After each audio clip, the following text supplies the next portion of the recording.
और पिछले 52 सालों से बाबा का बच्चा बनने का मुझे सौभाग्य प्राप्त है।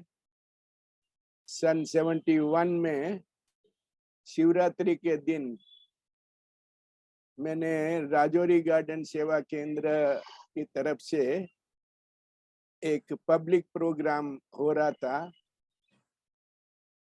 उस प्रोग्राम में मुझे जाने का मौका मिला और उस प्रोग्राम में हमारी आदरणीय सुदेश बेन जी, जो आजकल जर्मनी में सेवारत है, उनका मैंने लेक्चर सुना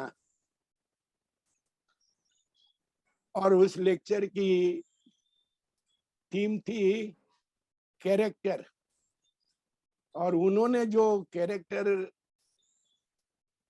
की जो परिभाषा मुझे सुनाई अपने लेक्चर के दरमियान कि हमारा कैरेक्टर ऐसा होना चाहिए कि जो हमारी सभी कर्मेंद्रियां हमारे कंट्रोल में हो। ये लेक्चर का जो केंद्र बिंदु था वो मुझे दिल को छू गया और मुझे महसूस हुआ कि बचपन से स्कूल कॉलेज में हम गुड कैरेक्टर सर्टिफिकेट तो अपने स्कूल और कॉलेज के अधिकारियों से प्राप्त करते रहे थे, लेकिन ये जो परिभाषा कैरेक्टर की बहन जी ने बताई तो मुझे भी महसूस हुआ कि मुझे भी चरित्र निर्माण की आवश्यकता है। क्यों? क्योंकि उसी घड़ी में अपने बचपन की एक बात याद कर बैठा और वो बात थी कि जब मैं 8 साल का था, 7-8 साल का होऊंगा और मेरे से मेरी बड़ी बहनें जो 3-4 साल मेरे से बड़ी होंगी, तो हम तीनों भाई बहन कलकत्ता में गंगा घाट में कोई त्योहार होगा, कोई तीज, ऐसा कुछ गंगा स्नान का विशेष महत्व वाला दिन होगा, तो हम भी स्नान करने के लिए गए थे। और वो गंगा घाट ऐसा भीड़ भड़के वाली जगह थी, बहनों का और भाइयों का घाट अलग अलग होता है वहां पे। तो मेरी बहनों ने सोचा कि भाई हमारा छोटा है, अगर उसको भाइयों के घाट में भेजेंगे तो हो सकता है मिलना फिर मुश्किल हो। तो उन्होंने अपने साथ ही मुझे कपड़े बदलने के लिए एक घाट में, बहनों के घाट में ही अपने साथ रखा। मेरी बहनें वस्त्र बदलती थी और अनायास, कोई मेरा कोई पर्पस नहीं था, अनायास ही मेरी नजर मेरी बहनों को ड्रेस बदलते हुए देखना, ये मेरे से चूक हो गई, कोई इंटेंशनल नहीं थी, लेकिन वो चूक मुझे आजीवन अंदर दिल में मुझे खटकता रहा है कि मैंने क्यों देखा।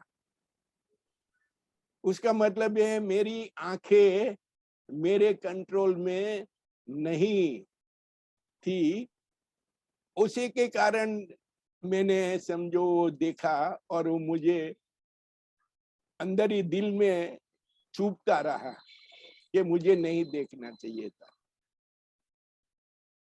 और ऐसे तो ये एक आंख की बात हुई और ज्यादा अपनी एनालिसिस मैंने की कि मेरी अपने जबान पे, अपने आंखों पे, अपने कानों पे ऐसा कंट्रोल तो नहीं था, जीवन भर मैंने महसूस किया।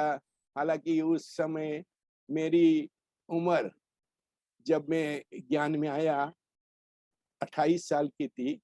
तो मैंने तब तक कभी ये महसूस नहीं किया था कि कुछ कर्म इंद्रियों का कंट्रोल भी अच्छे कैरेक्टर में आ सकता है। और मैंने मन ही मन निश्चित किया कि मुझे भी इस ज्ञान का जो 7 डेज का जिक्र बहन जी ने अपने लेक्चर में किया, मुझे भी वो 7 डेज का कोर्स करना चाहिए और अपने चरित्र की उत्थान के लिए जो जो भी बातें ये ईश्वरीय विश्वविद्यालय में कही जाती है, वो मैं अपने जीवन में लाना चाहूंगा। ऐसे मेरा इस ज्ञान में आना हुआ।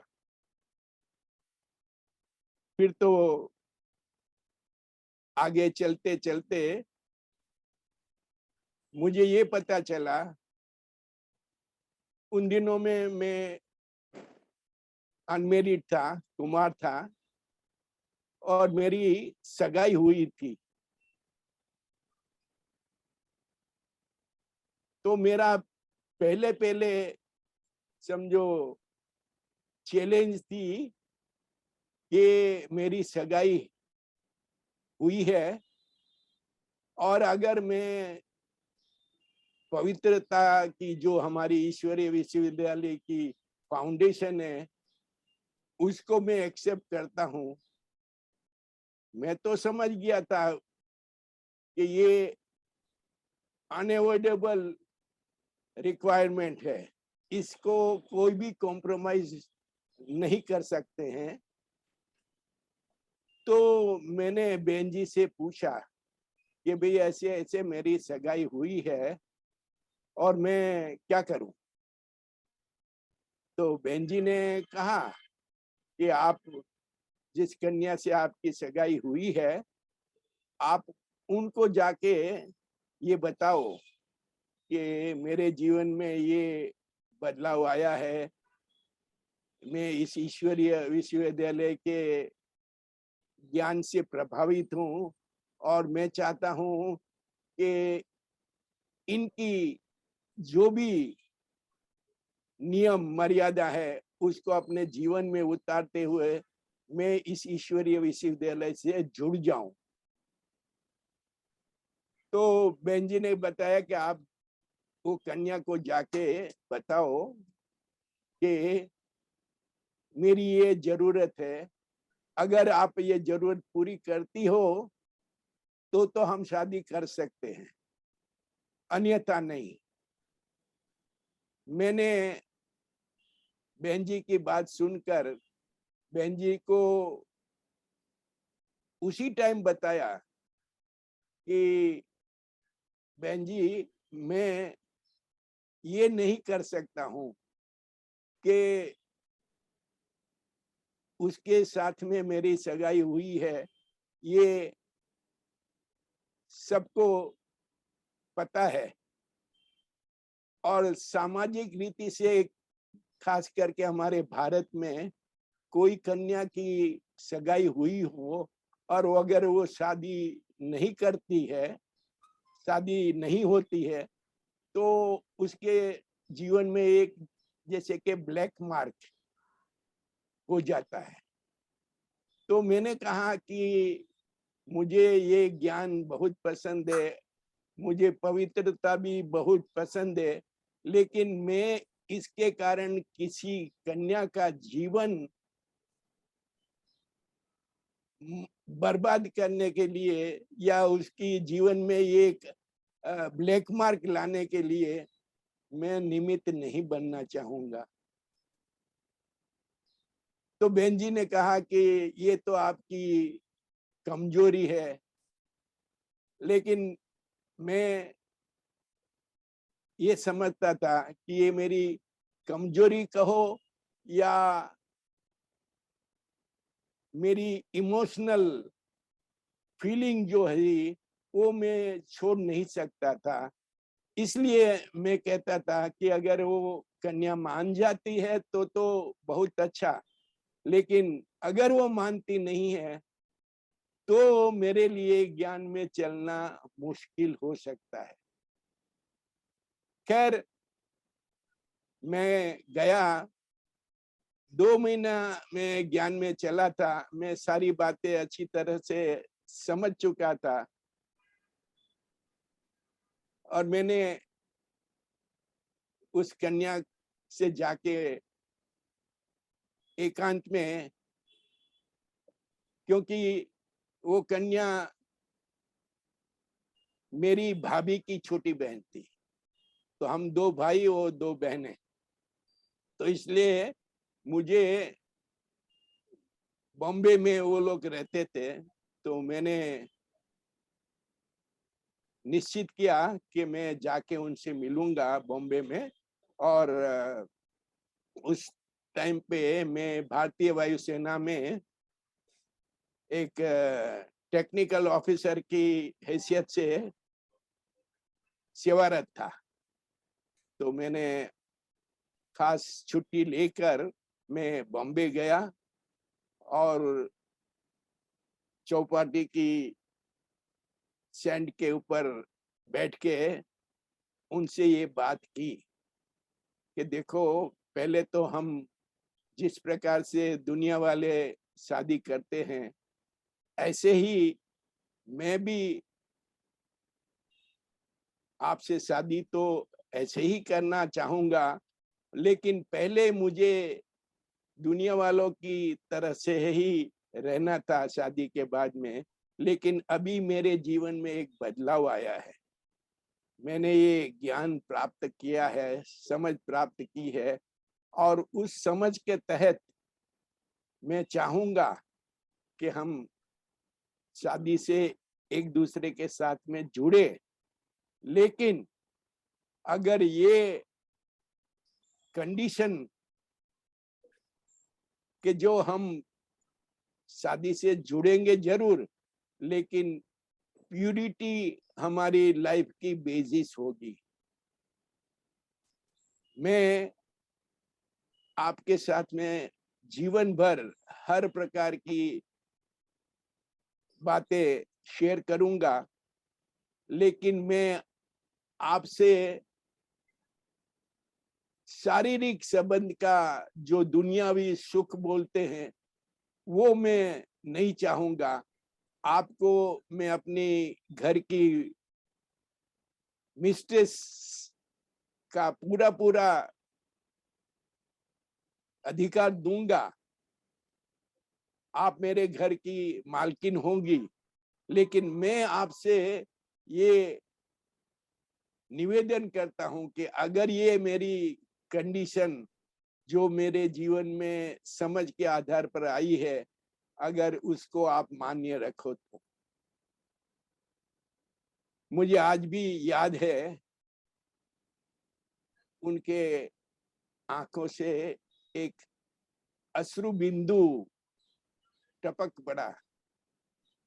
उन्होंने ये सोचा होगा कि दुनिया में लोग शादी करते हैं शारीरिक सुख के लिए, और ये कैसा इंसान है कि जो मेरे से शादी तो करना चाहता है और मेरी पूरी पूरी जिम्मेदारी भी लेना चाहते हैं, लेकिन ऐसा शारीरिक सुख जो दुनिया में उम्मीद करते हैं, वो शारीरिक सुख ये नहीं चाहता है, और तो भी मेरे साथ शादी से जुड़ना चाहते हैं। तो उन्होंने कहा कि आप ऐसी बात करते हो कि जो दुनिया में और कोई पुरुष नहीं करेगा, और आप ऐसी बात मेरे ही अच्छाई के लिए कर रहे हो, तो मुझे लगता है कि मैं उसको सहर्ष स्वीकार करूं, और आप जो कंडीशन कहते हो वो कंडीशन हम जीवन में पालन करेंगे, लेकिन शादी के बाद में, क्योंकि अभी मेरे पास में ऐसी ठोस समझ नहीं है जिस समझ को मैं अपने परिवार वालों को समझा सकूं और उनकी सहमति प्राप्त कर सकूं। ये हमारे दोनों के बीच की बात है, तो हम शादी के बाद में ये कंडीशन हमारे जीवन में हम पालन करेंगे। और तब तक आप इस समझ से सुदृढ़ होते जाओ, मुझे उसका कोई ऑब्जेक्शन नहीं है।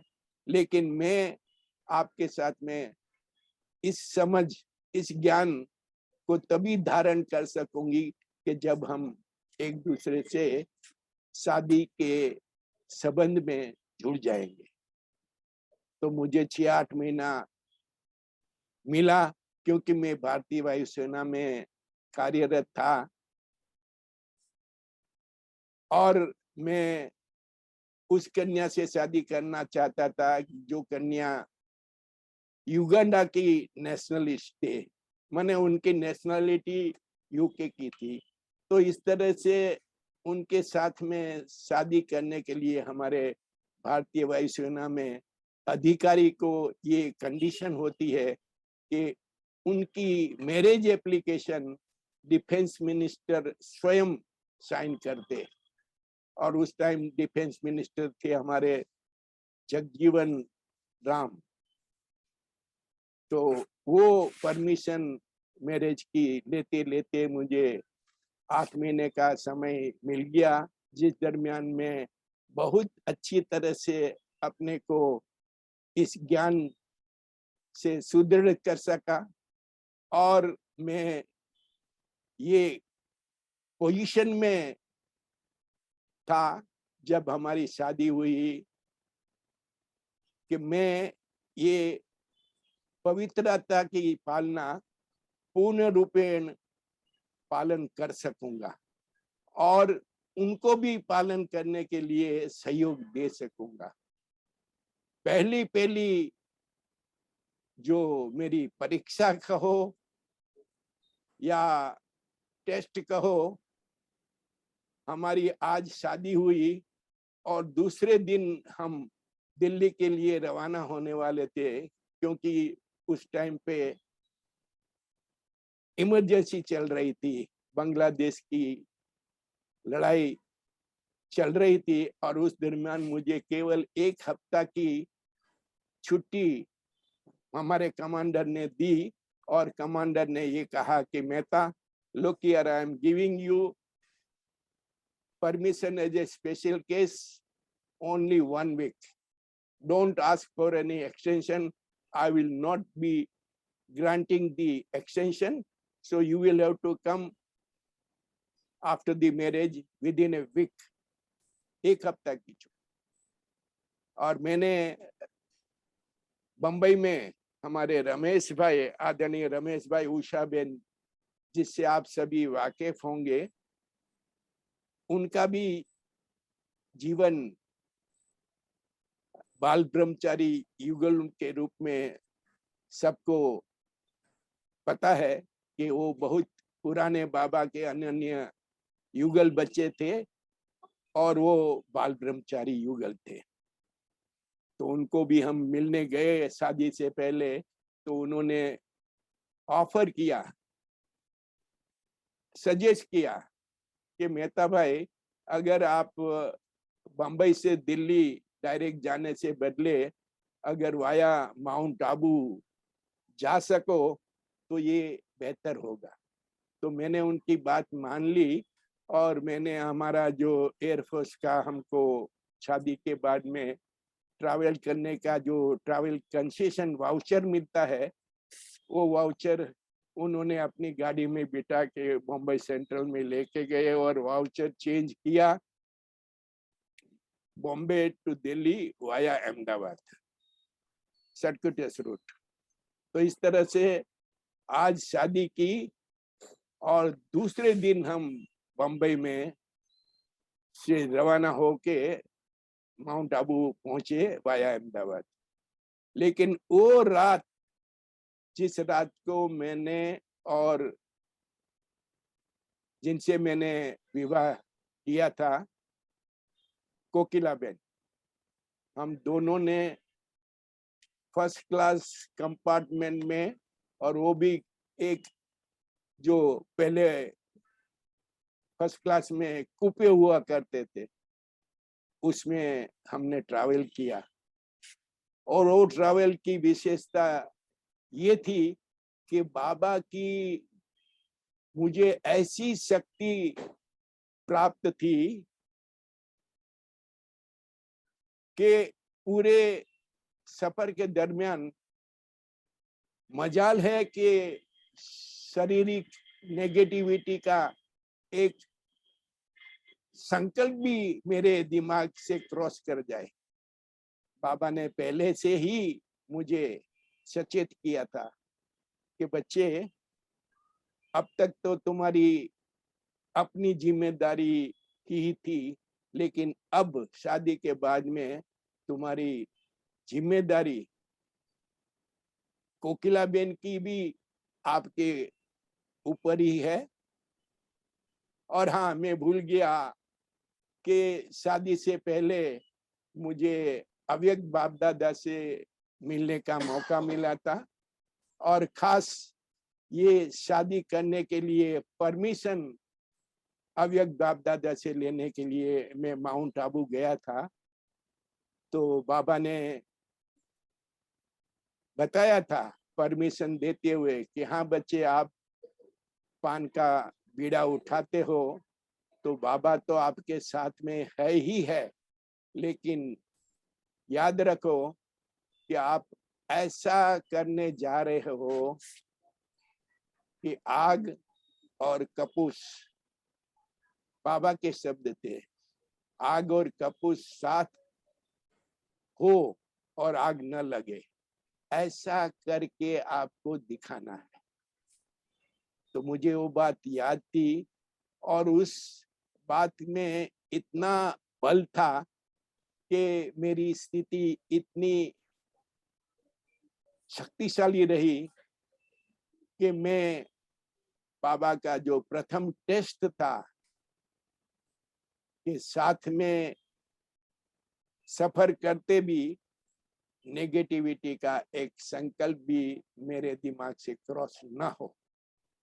तो इस तरह से हम माउंट आबू पहुंचे दूसरे दिन दोपहर में, और दादियों ने, दीदियों ने, सभी ने इतना स्नेह प्यार दिया। और मैं तो पहले से ही ज्ञान अच्छी तरह से समझ गया था, ईश्वरीय परिवार से जुड़ गया था, लेकिन कोकिला बहन को दादियों ने कहा कि आप पहली बार आई हैं, आप क्या अनुभव करती हो? तो उन्होंने इतना ही शब्द कहा कि मैं इस ज्ञान को, इस आध्यात्मिकता को तो ज्यादा जानती नहीं हूँ, लेकिन आप सबका जो स्नेह प्यार जो मुझे मिला, मैं ये दावे से कह सकता हूँ कि मेरी लौकिक जनेता, मेरी माँ ने भी इतना स्नेह प्यार मुझे नहीं दिया होगा जितना आप सभी ने, ईश्वर परिवार ने मुझे एक ही दिन में दे दिया। तो इस अनुभूति के साथ में हम दिल्ली राजौरी गार्डन सेवा केंद्र की नजदीक ही हमको रहाइश मिली, और हमारा आध्यात्मिक जीवन शुरू हुआ। शुरू से ही कोकिला बेन का ये धारणा थी कि 2 महीने के अंदर उन्होंने अपनी वेशभूषा बिल्कुल चेंज करके कंप्लीट वाइट्स में, कि जैसे आश्रम में बहनें रहती है, मेरा पहरवेश भी उनके जैसा ही होगा। और ऑर्नामेंट जो भी उनके कपड़े थे, ये वगैरह सब उन्होंने बोला कि ये मेरे लिए नहीं है, ये बाबा की अमानत है। और गहने खास करके उन्होंने, हमारे रुक्मणी दादी जी उस समय हमारे राजौरी गार्डन सेवा केंद्र की इंचार्ज थी, तो उनको कहा कि ये मेरे जो भी ऑर्नामेंट्स है वो आप मधुबन में भेज दो। तो इस तरह से पहले से ही छोटे से छोटा हमारी खान पीन का प्रिंसिपल हो या बड़े से बड़ा प्यूरिटी का हो, हमने अपने जीवन में उसको उतना ही वजन दिया, और जिसके कारण हमको अपने जीवन में कोई भी प्रकार की कठिनाई महसूस नहीं हुई कि इस ज्ञान में हम कैसे चले। हम नियमित रीति से पहले से ही हम अमृत वेला नियमित विदाउट एनी नागा करते रहे, जिसने हमको बहुत बल दिया। और आज भी मेरा अमृत वेला 2:30 बजे से शुरू होता है, और ये अमृत वेला का जो योग, क्योंकि मैं समर्पित हूँ, भारतीय वायुसेना से मैंने स्वैच्छिक निवृत्ति ली एज विंग कमांडर, और हम राजौरी गार्डन सेवा केंद्र पर आ गए। और दादी ने पहले दिन से ही मुझे ये ड्यूटी दी कि अमृत वेले का योग मेहता भाई आप ही कराएंगे। तो ये मेरे लिए एक ब्लेसिंग इन डिस्गाइज हो गया कि जिस अमृत वेले का योग इतना मैं अटेंशन से पावरफुल करता हूँ कि जिससे मुझे पूरा दिन ऐसी शक्ति मिलती है कि मैं बाबा की हर बात को, हर श्रीमत को 100% अपने जीवन में लाऊं, ऐसा मेरा पुरुषार्थ शुरू से रहा है। और आज उस पुरुषार्थ के बदौलत मैं फकुर से कह सकता हूं कि बाबा की महीन से महीन बातें मुझे समझने में कठिनाई नहीं होती है, और मैं उसको अपने जीवन में उतारने का पूर्ण रूप से पुरुषार्थ करता हूं। मुझे खास ये आजकल के पुरुषार्थ में अटेंशन रहता है कि बाबा ने हमको आप समान बनाने की जो समझ दी है, उसका मतलब है कि जैसे बाबा ऐसे मैं। उससे बाबा पूरे 5000 साल साक्षी रूप से हमारे इस ड्रामा को देखते रहते हैं। तो ऐसे साक्षी रूप से हम संगम युग, और उस संगम युग में भी हमको कितना समय मिला है, ये छोटा सा हमारा जो संगम युग का जीवन है, वो हम पूरी रीति से फॉलो फादर नहीं कर सकते। बाबा किसी के जीवन में दखल देता है, रोक टोक करता है। तो ऐसे मैं भी क्यों ना ऐसा ही फॉलो फादर करूं कि मैं किसी के जीवन में इंटरफियर ना करूं, जिसके एक्सप्लेनेशन बाबा के शब्द में कि बच्चे अंधे हो जाओ, बहरे हो जाओ, गूंगे हो जाओ, एक बाबा दूसरा न कोई। तो इस तरह का पुरुषार्थ हाल मैं अपने जीवन में करता हूं। हालांकि कोकिला बेन 2016 में अपना पुराना शरीर रोहतक सेवा केंद्र पर सेवा देते छोड़ा, और मैं तो जब से मैंने स्वैच्छिक निवृत्ति 1990 में ली, तब से राजौरी गार्डन सेवा केंद्र पर ही मैं रहता हूँ। दादी जी के अव्यक्त होने के बाद में हमारी शक्ति दीदी जी राजौरी गार्डन सेवा केंद्र के इंचार्ज है। उनकी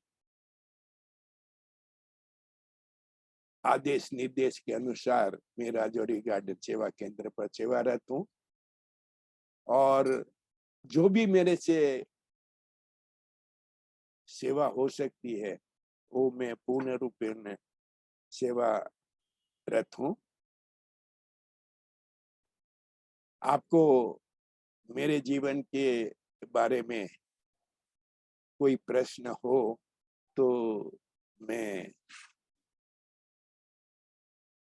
उसका उचित यथा योग्य यथाशक्ति जवाब देने का प्रयत्न करूंगा। तो अगर आप पूछना चाहेंगे तो आप पूछ सकते ओम शांति भाई जी। हैं। आप तो इतने सीनियर्स के साथ में रहने का आपको सौभाग्य मिला, तो जगदीश भाई जी वगैरह के साथ के कुछ अनुभव अपने शेयर कीजिए। जी, जगदीश भाई के साथ में दिल्ली में रहने के कारण, बहुत निकट सेवा के कारण, निकट अनुभव में आने का सौभाग्य प्राप्त हुआ। जगदीश भाई जी ऐसी शख्सियत थी कि जो बाबा, एक बाबा दूसरा न कोई, इस प्रकार की जो बाबा की आदेश है कि बच्चे एक बाप दूसरा न कोई, इस प्रकार की कोई आत्मा इतनी अनुभवी, इतनी गुह्यता में जाने वाली अगर कोई हो तो जगदीश भाई थे। जगदीश भाई ने मुझे ये सौभाग्य दिया कि कोई भी ऐसा सेवा का काम होता था तो मुझे याद करते थे और मुझे कहते थे कि मेहता भाई ये सेवा आप कर सकते हो। तो मैं बहुत खुशी खुशी उन जो भी सेवा देते थे वो सेवा में सेवा करने का यथायोग पूरा पूरा प्रयत्न करता था। और मैं कह सकता हूँ कि जगदीश भाई, मैं जो भी सेवा उनके साथ करता था वो मुझे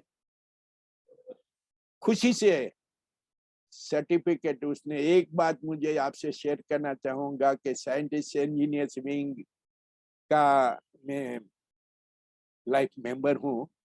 तो विज्ञान भवन में हमने एक कॉन्फ्रेंस की थी। वो कॉन्फ्रेंस के बाद में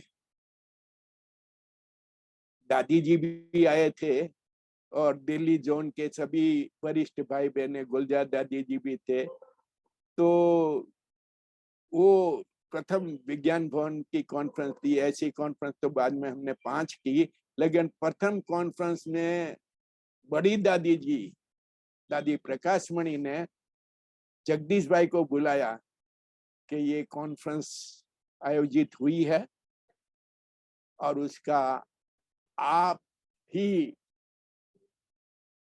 आपको ही ये श्रेय जाता है। तो इसलिए वो उनको फूल माला पहना रही थी।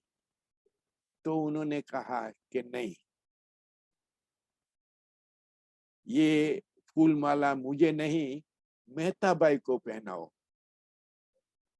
और दूसरी बात उन्होंने कही कि एक बात मैं कहूं कि बाबा मेहता भाई की बात मानता है। ऐसा शब्द जगदीश भाई जैसी आत्माओं के मुख से निकले तो मैं एक बहुत गर्व अनुभव करूंगा, रूहानी गर्व, कि उन्होंने जो कहा कि बाबा इनकी बात मानता है, तो उन्होंने कुछ सोच समझ के कहा होगा ना। ये था मेरा शॉर्ट में अनुभव जो मैं आपसे शेयर कर सका। और आगे भी, क्योंकि समय की मर्यादा है, तो मैं ये कहता हूं कि अगर आप किसी भी भाई बहन को मेरे जीवन से, मेरे अनुभव से कुछ मैं शेयर कर सकता हूं, तो मेरी ये खुशनसीबी होगी। और मैं राजौरी गार्डन में रहता हूं, तो आप कभी टेलीफोन करके या पर्सनली भी आके मेरे से बैठेंगे, मिलेंगे और अनुभव का आदान प्रदान करेंगे, तो ये मेरे लिए एक खुशी की बात होगी। ओम शांति।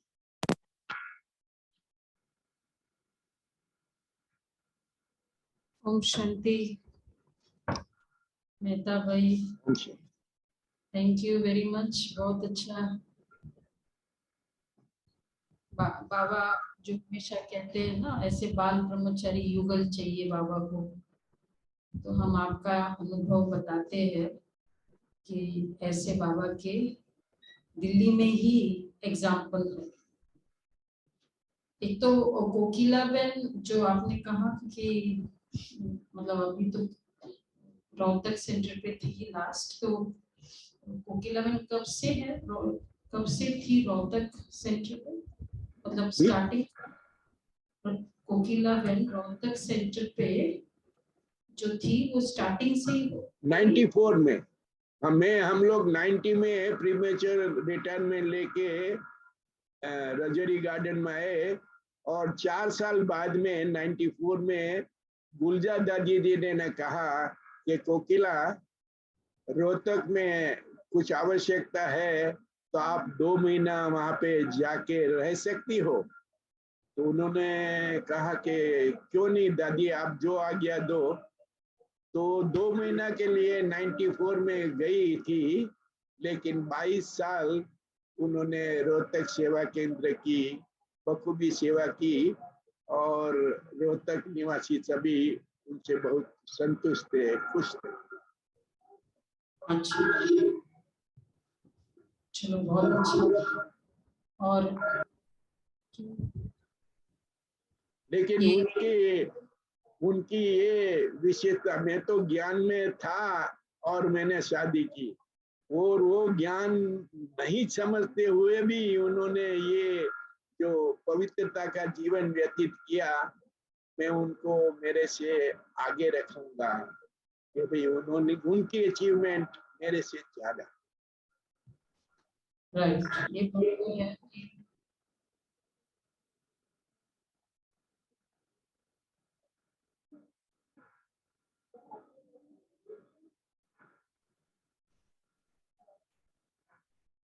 ये तो बात है कि अज्ञानी होकर भी इतना बड़ा स्टेप एक्सेप्ट कर लिया, तो यही भगवान के ज्ञान का प्रूफ है ना,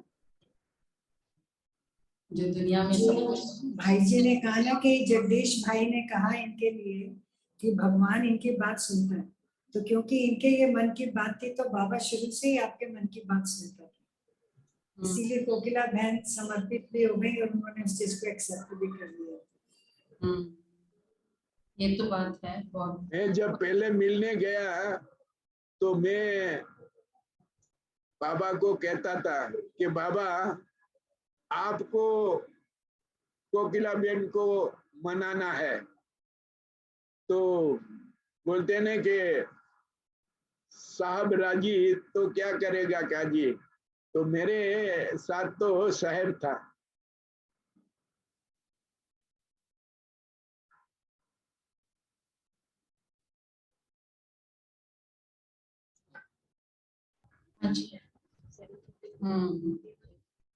इस बात तो राइट है। और बाकी वैसे आप साइंटिस्ट इंजीनियर्स विंग के नेशनल कोऑर्डिनेटर भी है और कितने समय तक मतलब अभी तक संभाल रहे साइंटिस्ट एंड इंजीनियर्स और कितने सारे कॉन्फ्रेंसेस मुझे याद है करते रहे। और नॉट ओनली दैट कि इसके साथ जो रुक्मणी दादी क्योंकि दिल्ली जोन के चीफ थे, जैसे आज भाई साहब है ब्रिजमोहन भाई साहब, तो आप उनके राइट हैंड बनकर भी पूरे दिल्ली जोन की कुछ भी सेवाएं होती थी, मुझे लगता है अकाउंट सारे आप ही हैंडल करते थे जोन के। दादी थे तब तक भी भाई साहब का ही मेन इसमें रोल रहता था।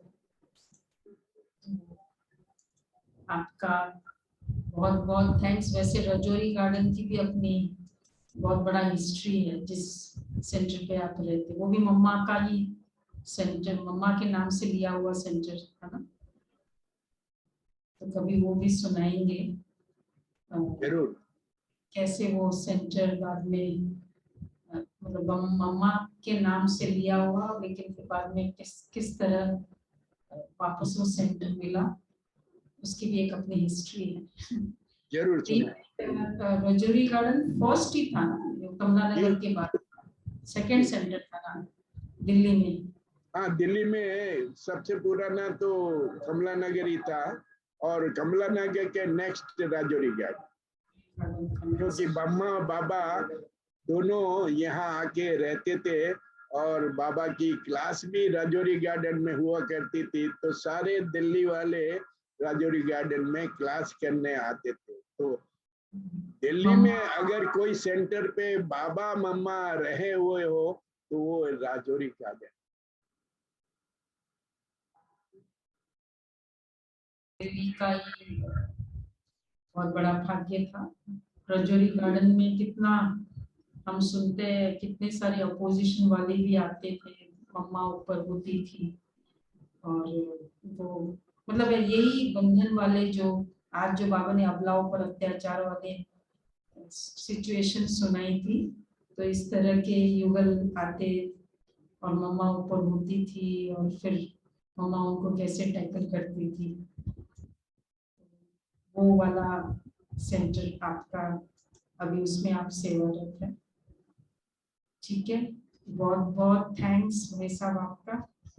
आप सभी का बहुत बहुत थैंक्स कि आपने मुझे सेवा का मौका दिया। Thank you. ओम शांति। Thank you. 1-2 मिनट आप बाबा जी जी क्या बाबा की बात करेंगे और आप दृष्टि भी देंगे। बाबा मेरी यादों को सीने में समा लेना, बस तुझ में ही खो जाऊं, यूं गले से लगा लेना। बाबा मेरी यादों को सीने में समा लेना, बाबा मेरी यादों को सीने में समा लेना। ओम शांति। थैंक यू वंस अगेन भाई जी, आपके जस्ट नॉलेज के लिए हमारे बाबा के जो भी बच्चे जुड़े हुए हैं, दिल्ली के तो है ही है, साथ में ऑल ओवर इंडिया के भी है और शायद विदेश के भी होते हैं। अभी शायद शाम को है, कुछ नहीं है, but Bombay, Maharashtra, north east, Calcutta, सब तरफ से बाबा के बच्चे 2 साल से जुड़े हुए हैं। तो हमेशा कोई भी ऐसा प्रोग्राम भी होता है तो जरूर सुनते हैं। तो सभी की तरफ से विशेष आपका पुनः सहर्ष हमारा निमंत्रण सहर्ष स्वीकार करने के लिए बहुत बहुत धन्यवाद। Thank you very much. शक्ति सब एक हाथ की ताली से